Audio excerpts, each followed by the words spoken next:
Namaste. I'm answering a few questions that came up in a recent satsang regarding creating and maintaining harmonious relationships. And the first question has to do with workplace issues. And so I'll just read the question briefly. How to manage arguments at a professional place, because we do these arguments for proper working. But this disturbs our peace and interferes with meditation practice. I'm going to rewind to something that I said in the satsang regarding this point, which is kind of a reminder because most people know this principle, but is something to bear in mind for all of us. When a duty conflicts with a higher duty, it ceases to be a duty. And that applies in this situation because, yes, it's important to have proper working, to have discussions about how to do things better, how to improve, what to correct. Those kinds of issues need to be discussed, and it is important to discuss those issues. However, if it disturbs our peace, if it disturbs our meditations later in the day, then it crosses that line, because the having of peace, as Swamiji used to say, and many times said quite vigorously, that inner peace was his bottom line. Inner peace was the absolute bedrock of his priorities, and nothing was more important than that. Things could be important, but they could not be more important than that.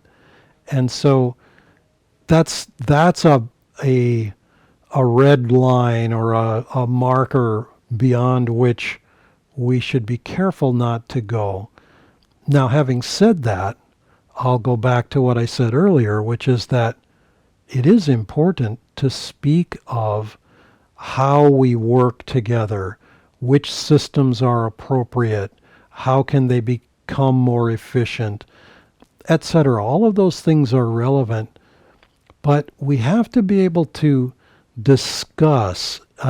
Going back to the question, we get into arguments. Maybe this is just the use of the word argument, because an argument can just mean I'm making a point. I'm making an argument that such and so needs to happen. But an argument can also mean, people arguing with each other, and voices being raised, and temperature rising in the room because of people's egos getting involved. And that's where it crosses a line that we need to maintain that inner peace in ourselves. And yet, when we can, and to the degree that we can, discuss how to improve our working together, we need to do that also.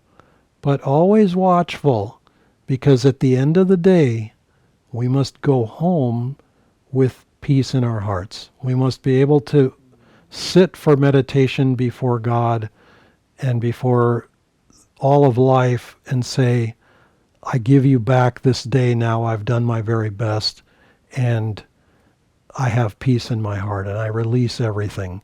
And if we can't do that, then whatever in the day that we did that impeded that, tomorrow needs to be adjusted so that we don't keep on doing that. Otherwise, we lose our peace, and then we have nothing.